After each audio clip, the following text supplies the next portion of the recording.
জগন্নাথ দেব কেন গজবেশ ধারণ করেছিলেন জানেন?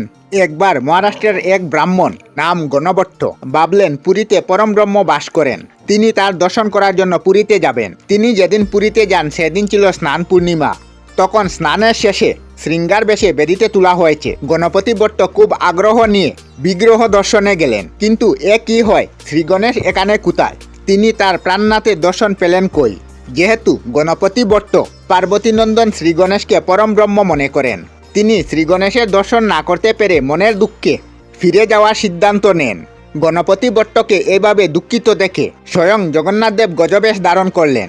তারপর গণভট্ট নিজের ভুল বুঝতে পেরে জগন্নাথ দেবের কাছে ক্ষমা চান।